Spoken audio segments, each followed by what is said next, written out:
the strongest legislation to combat illegal immigration of any state in the entire country.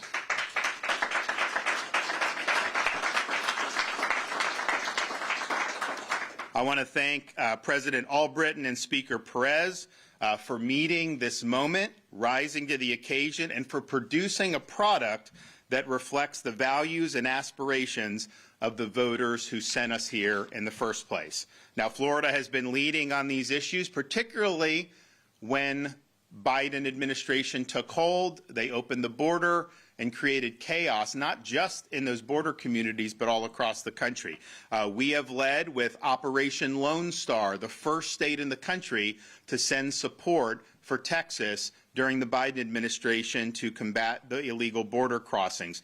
We also launched Operation Vigilant Sentry, plugging the holes that Biden left in our marine defense and interdicting over 17,000 illegal aliens that have now been repatriated by the Coast Guard just in the last year and a half alone. Of course, we had our illegal alien transport program, and then we've enacted legislation, no ID cards of any kind. That's a huge deterrent for illegal immigration. Increased penalties on illegal aliens for a variety of things, including driving, including voting, and also making sure we're monitoring hospital costs, and we've deterred a lot of costs in our healthcare system. So as Florida has led on this, it's been a team effort. The legislature has been with us on issue after issue for really the last 4 or 5 years, really all the way going back to the ban on sanctuary cities 4 or 5 years ago. So I want to thank them for their partnership on that. And we've been moving forward even as this legislation has been debated. And, I know there was a lot of twists and turns, but I like to tell people is like, when you're on an airplane, sometimes you have turbulence, and like in the moment, you kind of think of it. The minute you land safely, you just kind of forget about it and you move on with your day. And this plane landed safely and securely and soundly. We're going to continue to do our part. Even as this was going on, we executed a so-called 287G agreement with the Department of Homeland Security and Florida Highway Patrol. So they have been out. They have been conducting operations. FDLE has been doing it. I'd imagine you'll see an agreement between DHS and FDLE very shortly to be able to protect our communities. Now, when we called for this special session, we outlined a number of things that we thought were important. And it wasn't about, like I was saying this. These are things that our voters had asked for. These are things that people who are smart in this space have talked about for many years. And now with the Trump administration at that time preparing to take power, now in power, this was our time to act. We wanted to make it a state crime to enter the state of Florida illegally. We wanted to make sure there were duties on state and local law enforcement, including having appropriate sanctions up to and including removal from office, so that they're participating with the enforcement of federal immigration laws. We wanted there to be a coordinating officer to be able to help work with these local authorities. We wanted to broaden the gang language so that we could sweep in more of these illegal alien gangs and hold them accountable. We wanted to make sure that we were able to exercise transport as appropriate. We wanted to repeal in-state tuition and focus on Floridians for people that were here illegally, no in-state tuition. Wanted to make sure there were strong penalties on voter fraud and registering to vote as an illegal alien. We wanted to police and deter the remittances, and we wanted to end the practice of catch and release, where you have a dangerous criminal alien get arrested and then immediately released back onto the street by our justice system. And I'm happy to say that of those key policies, virtually all of them are reflected in the legislation that was passed by the legislature today. So the voters who have been talking to me about this for many, many years, who wanted to see very swift action, just know that what the legislature did today, that answers the call. This is what you asked for. This is what you expected for us. And this really is kind of just the ticket to the dance. We're going to be implementing it. There's going to be a lot of things that happen, but I can tell you the state of Florida will be safer and secure as a result of this legislation. And again, I want to say this is a team effort. We got folks in both houses of the legislature. Obviously, our office, we were working very hard on this for many weeks, and we've produced a really, really strong product. I absolutely anticipate other states will follow what Florida has done as we move forward in the weeks and months ahead. We are ahead of the curve on ending the illegal immigration crisis. We didn't just sit on our hands. We got to work. We hashed it out, and we've got a great product going forward. So we are the model that a lot of these states look to. This is another big issue that we're leading on. And I want to thank everybody involved, and I look forward to momentarily putting my John Hancock on the pieces of legislation here. But before I do that, I want to give the presiding officers a chance to come up and say a few words. And so we'll start with our man from Wauchula, Senate President Ben Albritton.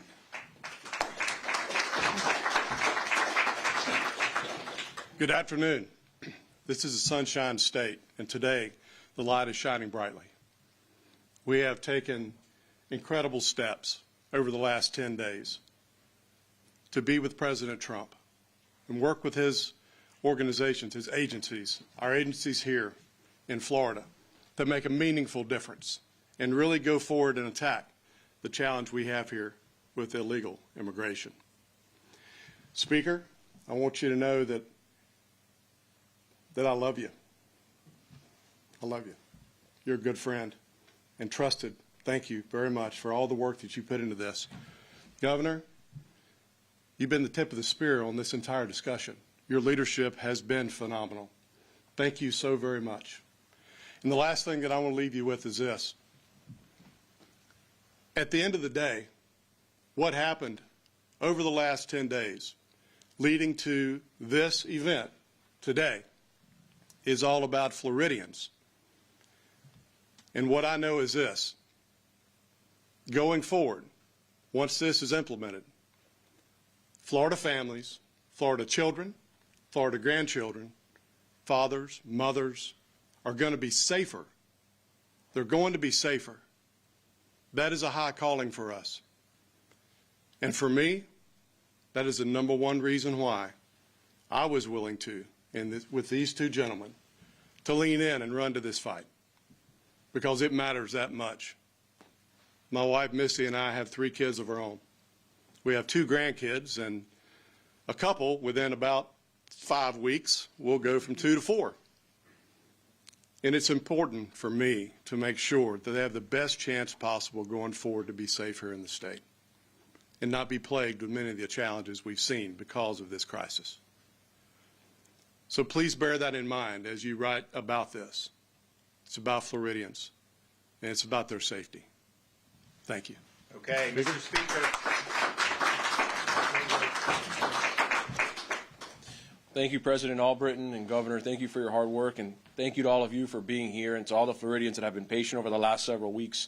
We all had one common goal, and the goal was to solve for the crisis of illegal immigration through the vision of President Trump. We may have had different ways on how to get there, but at the end of the day, those are discussions that were healthy, were necessary, and make democracy way better after the conversation has been had. And so I want to thank the governor for being a great partner in this, and of course President Albritton from the beginning in the trenches in order for us to put forth the best product that we could. I also want to make sure that we thank the senators and the House members that had their input in this bill. There was a lot of discussion. There were multiple committees. In the House, we had 3 select committees, which were some of the biggest committees we've ever had in the House. And then we had the Budget Committee yesterday in order to bring the discussion forward with Q&A and debate to make sure that the product that we produced was the best, the brightest, and the most conservative in the country. And so the governor's absolutely right when he says that Florida leads, and I do expect many other states to follow. So thank you all for working together alongside me. It was a privilege. I hope that Florida is proud of the work product that we have put forward. I know the 3 of us and our colleagues are very proud of it. So thank you all for being here. All right, let's get it done right here. All right, so, okay. Here we go. Today is the 13th of February, I know that because I'm monitoring Valentine's Day. I'm ready for that. So.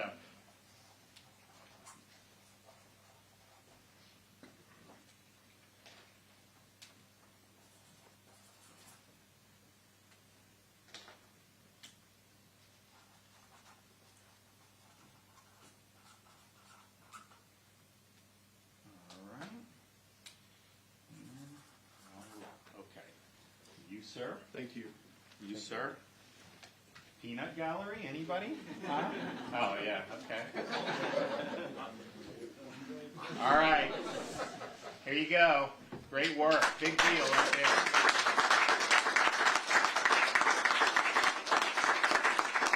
All right.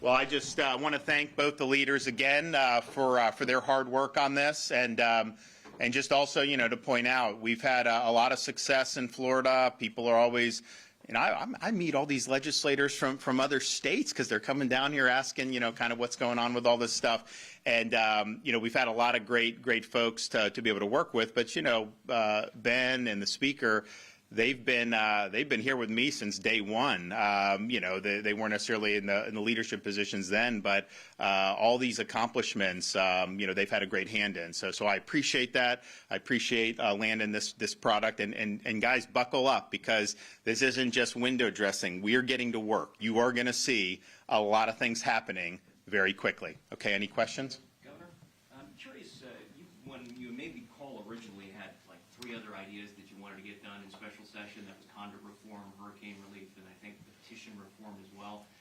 We've got a couple weeks to go till regular session. You're going to push for those during the regular session?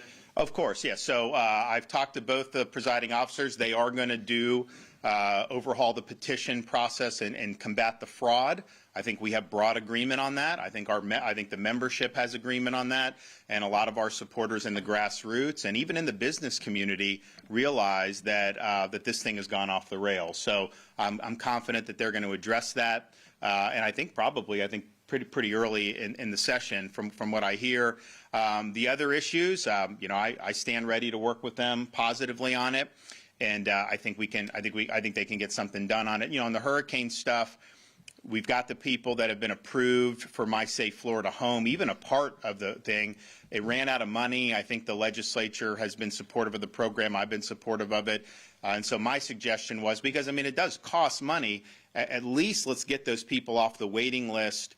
They've already been approved, had their inspections. They're just waiting for the money, who are in those hurricane damaged areas, because if they're having to rebuild anyways, this way you help it and you get back and you have better resilience for future storms. So I think we'll be able to work through all those. I will say that doing this like we did with the immigrants is important, because DHS, Biden gutted it. Biden gutted ICE. So they're trying to kind of rebuild. And the fact that Florida, they're already leaning on us, but we're happy to help, especially in this intervening period before they can get all the resources flowing into those agencies. And so I think the fact that the legislature acted soon, you're going to see that pay dividends, and you're going to see states that lag on this. They're just not going to be able to have the same impact that I think this legislation will. Yeah, Governor, after Deputy Michael Hartwick was killed a couple years ago by an illegal immigrant working for a state contractor, your administration didn't hold the contractor accountable. That's not true. That is not true. That is not true. No. That's not true. We absolutely pursued. The reality was this was an out-of-state contractor. There was a lot of shady things going on, but they absolutely did pursue that. And so what you're saying is just totally false. What you're saying is totally false. Well, what did you guys do? What you're saying is totally false. Next. Governor, have you talked to the Trump administration? Are there plans to use the unauthorized alien transfer program to deport people? Have you heard anything about how they plan to use that state program? So there, obviously, our guys have been working with the DHS throughout this whole period. And that's why we have the 287G agreement. That's why we've got probably some more agreements from the state level going. I think you're going to see some sheriffs spring into action pretty quickly on that as well. But they're also in a situation where they have to stand up the training. They have to stand up some of the things. So you have to go through a certain type of course or tutelage before you can exercise the authorities under federal immigration law. that was decimated under Biden. They're now bringing it up. So we're going to go through that. We're now well positioned because we're ready to act. So as they get this online, we're going to spring into action. And that's true for all of these things. But I think that they have a lot of different needs. And again, our legislation is like, look, you have a duty, to use, your maximum efforts to be able to assist with this. Now, there may be some law enforcement that may not be able to do some of the things they want because it's just outside their purview. There's others that can. Highway patrol, I know we're going to be able to do a lot, and there's a lot that goes into it. Certainly the transport. So, for example, right now, if you're not qualified to do immigration enforcement, if you have an illegal alien that gets pulled over on the highway, you can call ICE. If ICE comes, they get them, no problem. But unless you're trained to exercise those authorities, you cannot, as the highway patrol, transport them to an ICE facility. That will change, obviously, as our troopers are trained in this. And so just think about it, like that's going to save, that'll save lives, quite frankly. If you get somebody that's driving drunk illegally here, even if ICE doesn't have anyone available to come get them, you can then just take them and get them in detention. That's a huge thing. And there's a whole host of permutations. But I think we're ahead of the curve as a state. We're working closely with them, particularly on the ground level. There's a lot of things that are happening in the agency because, quite frankly, I think, Biden, he decimated the morale. Some of the people that were in the agency were almost like anti-ICE officers, like they didn't want to enforce the law. Morale was low amongst those who did want to enforce the law. So there's a lot of things that are in flux right now. And so as that gets landed, man, you got a great partner in the state of Florida. So I think what we've done is going to have really important repercussions, not just in the state, but really throughout the country. So yeah, so I went through the policies that we had kind of suggested at the beginning, and the one thing that's not reflected is the remittances. And I think part of it was just there was good feedback about, okay, we didn't want to tax the remittances because I don't know that we could get the votes to do that. And then it's also you would be taxing legitimate remittances, right? So we wanted to just focus on the illegal remittances, but then to create like an e-verify bureaucracy, there were some concerns about that. So I think the remittances is an important issue. I'm for doing something about it. I think we've got to get to where we get a product that will be administrable, and maybe the federal government will take action on remittances. I think if they do something on remittances, then that would probably obviate the need for us to do it. Ideally, it really does need to be a federal issue. I know Oklahoma, maybe one other state, has tried to tackle it at the state level. I'm open to doing it if we can get a product, but what I don't want is, and it wasn't our intent, but if it's going to create a Byzantine bureaucracy to be able to ensure that someone's here legally, because most payments that are processed are just from normal citizens who are working normally. They can send payments outside the country. That happens. So you really got to check the employment status, and it ends up just being, I think, something that's that can get too convoluted. So there was good feedback on that from people not only in the legislature but also in different industries. And so we want to make sure if we do it, we get it right. So if we get a product that would work, I would work with the legislature, see if we can do it. But I do think you could see some action on remittances federally. I mean, it seems to me it'd be a pretty low-hanging fruit. I know they've got a lot of different irons in the fire right now and some of the things that they're looking to do, but people have been talking about these remittances for a long time. You may even be able to do it administratively through the bureaucratic process, but at a minimum, you could throw that into the reconciliation bill that they're going to do and do it. So hopefully they will do it, but we'll be watching and seeing. But we got to do it. We got to do it right. And people had some ideas. I looked at some of them. I think we got good constructive feedback on it. Governor, speaking of E-Verify, would you approve a measure to expand E-Verify to employers who employ less than 25 people? Of course. When I proposed E-Verify originally, I wanted it for all employees. The legislature at the time wanted to do 500 employees. I'm like, what? Then 250, and we got it down to 25. But I wanted it to be for all new hires, and I think that that's something that's appropriate. So I would absolutely support it, and I would also support funding for that. We haven't really gotten funding. I know there were some comments saying that we weren't doing as much as we could, but we also didn't have the funding to do it. And so if they do it to just say, hey, this is going to be a requirement for everybody, make it very quick and easy, and then provide funding, I think that would be a home run. So yeah, I'd be supportive of that 100%. What was an intense debate between you and legislative leaders? Some have said there's still hurt feelings through this process. And I wonder, how will this change how you work with legislative leaders going forward? Well, I can tell you that's not on my part. I mean, what we're doing here, when you get sent to office, this is business. It's not personal. I don't take the stuff personally. In fact, I mean, when people hit me personally, I think that probably benefits my position because, a lot of the voters that sent us here don't agree with those attacks. And so it's fine. To me, this is business, and you get the job done and you move on. And politics is weird because, you can skirmish, but then, you come to an agreement, and you may have fought 2 weeks ago, but then you may be strong allies on something going forward. So you always got to be willing to work constructively to get the job done for the people that sent you here. So I have no hard feelings at all. These are not easy issues. There were differences of opinion about, how to go about it, the timing, the substance, and we brought it all in for a landing. And we're better off as a result of having done that. So I think you're going to see a very productive next 2 years. I know both Ben and Danny, they've worked hard to get in their positions. They want to leave a mark. They want to leave a legacy of success. And so they're going to have a good partner with me as governor as they work through different policies through their respective chambers. But this was, I think, a healthy exercise. And I don't think you're going to see any lingering feelings at all. Certainly not from me. I'm happy with what we got. The people wanted us to act. We have policies. I said at the beginning of this, it's a pass-fail exercise.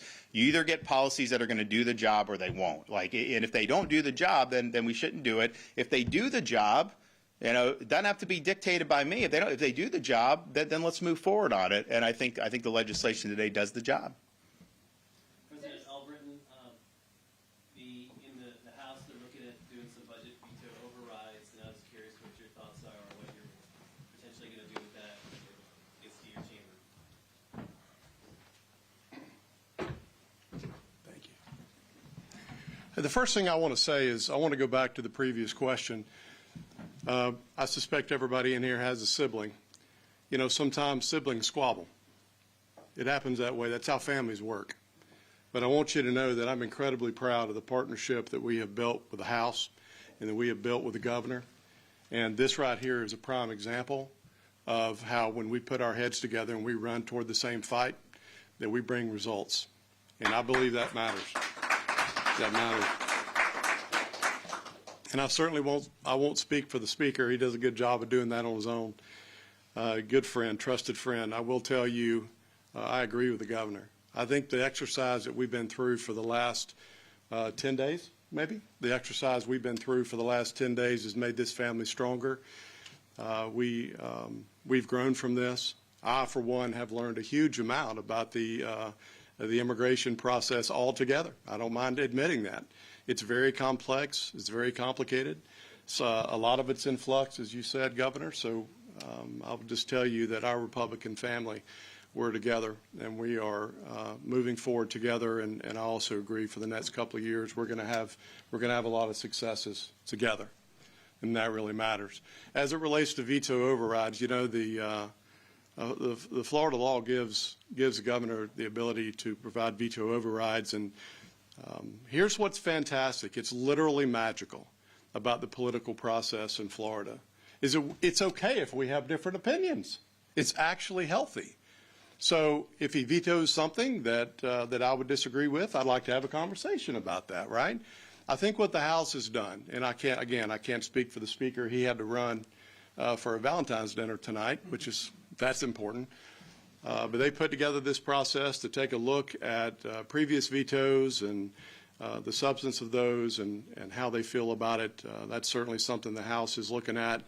I'm open-minded to that as much as anything else, because this is the way I view it. You have a House, you have the Senate, and you have a governor. And if anything, That's not a divide. If we disagree on a veto, that's not a divide. It's another opportunity for us to work together. That matters. It matters. So the House is working on the process, certainly supportive of that, and I look forward to, over the next 2 years, working with the governor and building budgets that can get the job done for Floridians. Yeah, I would just, obviously, you can read the Constitution, like the prerogatives are there, but I think the issue is just, what the voters that sent us here, what do they want us to do? And Florida, I think we've developed a reputation. I mean, we were Doge before Doge was cool. If you look at that, we have the lowest number of state workers per capita in the country. We've paid down 36% of our state's total debt, taxpayer-supported debt. We've got big reserves, and we've held the line on the budget. And so the issue is there a political mandate for members who ran on fiscal responsibility to be adding in what a lot of voters would think would be pork barrel spending back into this current fiscal year, rather than focusing on the issues like condos, like hurricane, like all these others.